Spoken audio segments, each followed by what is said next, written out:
जंगल में होली का त्योहार आने ही वाला था, इसलिए सभी बच्चे और बड़े पक्षी बहुत ही खुश थे। कालू जी, मैंने होली के त्योहार के लिए कुछ अच्छा सोचा है, अगर आपको पसंद आए तो मैं बताऊं। ऐसा क्या सोचा है गौरी तुमने? मुझे भी तो पता चले। मैंने बड़े बड़े शहरों में देखा है कालू जी कि सब मिलकर होली का त्योहार बड़ी धूमधाम से मनाते हैं, तो क्यों ना इस बार की होली हम भी कुछ वैसे ही बनाएं। गौरी, विचार तो काफी अच्छा है तुम्हारा, लेकिन इसके लिए हमें क्या तैयारियां करनी होगी? कालू जी, इसके लिए ढेर सारे रंग, पिचकारियाँ, मिठाइयाँ और एक बड़ा सा स्विमिंग पूल भी, जिसमें रंगों का पानी भरा होगा और गाना बजाना भी होगा। होली खेलेंगे हम सब खूब मजे से। गौरी,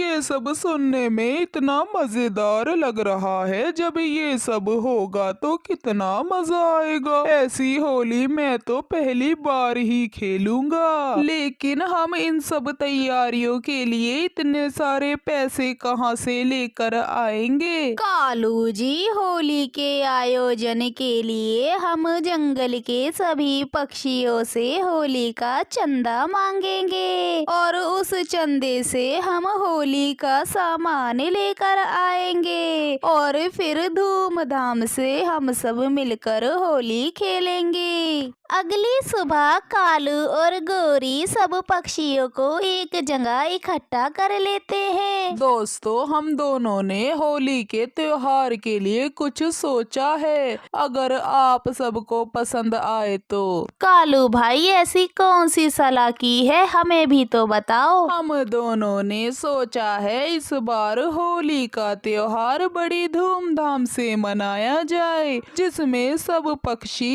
एक जगह इकट्ठा होकर मिलजुल कर होली मनाएंगे और इस होली पार्टी में डीजे, स्विमिंग पूल और खाने का अच्छा इंतजाम भी होगा। तो भाइयों, कैसा लगा हम दोनों का ये विचार? कालू, मुझे ये आइडिया बहुत पसंद आया, लेकिन हम सबको तैयारियों के लिए क्या करना होगा? दोस्तों, हम सब ने आप सबको होली पार्टी के लिए चंदा इकट्ठा करने के लिए ही बुलाया था। ओह अच्छा, कालू, विचार तो मजेदार है भाई, लेकिन हमें पार्टी के लिए कितना चंदा देना होगा? दोस्तों, हम होली पार्टी के लिए सबसे 500 रुपए ले रहे हैं। ठीक है, हम सब तैयार हैं। ये लो भाई, 500 रुपए। सब पक्षी पैसे दे देते हैं, मगर टूनी चिड़िया चंदे में कुछ भी नहीं दे पाती, क्योंकि वो बहुत गरीब थी। टोनी चिड़िया, तुम्हें छोड़कर सब पक्षियों ने चंदा दे दिया है। तुम किस दुनिया में खोई हो?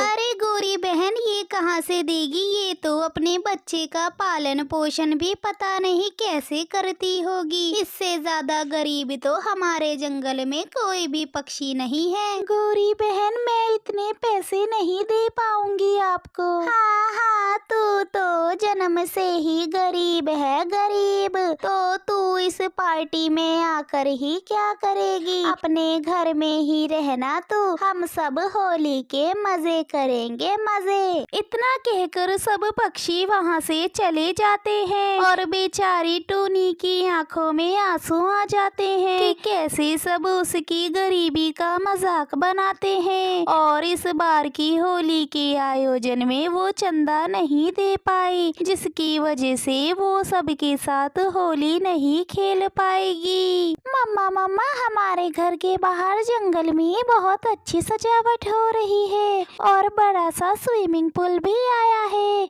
जिसमें रंगों का पानी भरा हुआ है। मम्मा मम्मा, मैं तो अपने सब दोस्तों के साथ खूब मजे से खेलूंगा। मुनमुन बेटा, तुम अपनी मम्मा के साथ होली खेलना, मैं तुम्हारे लिए ढेर सारे रंग और पिचकारी लेकर आऊंगी। नहीं नहीं मम्मा, मुझे बाहर जाके उस स्विमिंग पूल में ही खेलना है। होली मेरा मनपसंद त्योहार है, आपको तो पता ही है ना मम्मा, मुझे होली कितनी पसंद है। बेचारी टूनी चिड़िया अपने बेटे मुनमुन से क्या ही बोलती और वो सोचती है, अरे अब मैं मुनमुन को कैसे रोकूं? और उसे कैसे बताऊं कि हम गरीबों की वहाँ कोई एंट्री नहीं है। वैसे बच्चों को कौन ही मना करेगा।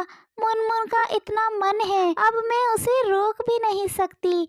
कोई नहीं, मुनमुन तो बच्चा है, उसे वहाँ आने से कौन ही रोकेगा। अगली सुबह जंगल में होली की धूम मची थी। सभी पक्षी एक दूसरे के साथ होली खेल रहे थे। वहीं टूनी चिड़िया का बेटा मुनमुन भी स्विमिंग पूल के पास खेलने लगता है। तभी वहाँ कालू आ जाता है। अरे ओ मुनमुन, तू यहाँ क्या कर रहा है? चल जा यहाँ से। नहीं नहीं अंकल, मुझे स्विमिंग पूल में खेलना है। अपनी माँ से जाके पूछ, समझा? अब निकल यहाँ से। मुनमुन बेचारा ये सब सुनकर रोने लगता है और वहाँ से चला जाता है। टूनी चिड़िया अपने बेटे को दूर से देख रही थी कि कैसे कालू ने उसे बाहर निकाल दिया और वो रो रहा है। वो उसके पास जाती है। क्या हुआ मुनमुन बेटा, तू रो क्यों रहा है? मम्मा मम्मा, कालू अंकल ने मुझे स्विमिंग पूल में खेलने नहीं दिया। उन्होंने बोला तुम गरीबों का यहाँ कोई काम नहीं है, तुम जैसे लोगों के लिए यहाँ कोई जगह नहीं है। बेटा चुप हो जाओ, तुम्हारी मम्मा है ना तुम्हारे साथ, तुम्हारे लिए ढेर सारे रंग लेकर आई है। चलो घर चल के होली खेलते हैं हम दोनों। नहीं नहीं मम्मा, मुझे स्विमिंग पूल में ही खेलना है। मुनमुन की जिद करने पर वो उसे स्विमिंग पूल के पास ले जाती है। वहीं दूसरी तरफ सभी बड़े पक्षी अंदर होली खेल रहे थे। सब बहुत खुश थे और कालू का बेटा चिंकू भी पानी में खेल रहा था कि तभी वो पानी में डूबने लगता है। बचाओ बचाओ, कोई तो बचाओ, मैं पानी में डूब रहा हूँ। पापा मम्मी, मुझे बचाओ। ये सब टूनी चिड़िया देख लेती है और कैसे भी करके उसकी जान बचाती है। कालू भैया, चीकू पानी में डूब रहा था, आपको इसका ध्यान रखना चाहिए था, ये अभी बहुत छोटा है। मम्मा, आज मैं जिंदा नहीं बचता। अगर टूनी आंटी ने मुझे ना बचाया होता, मैं पानी में डूब जाता और आप सबके बीच में ना होता। टूनी बहन, हमें माफ कर दो, हम बहुत शर्मिंदा हैं। हमने तुम्हें बहुत गलत बोला। टूनी बहन, अब तुम भी हमारे साथ होली खेलो, हमें बहुत अच्छा लगेगा। बुरा ना मानो, होली है। फिर सब पक्षी खुशी खुशी साथ में मिलकर होली खेलते हैं और अपने इस दिन को खास बनाते हैं। दोस्तों, आपको ये कहानी कैसी लगी कमेंट सेक्शन में जरूर बताइएगा और वीडियो को लाइक करना मत भूलिएगा।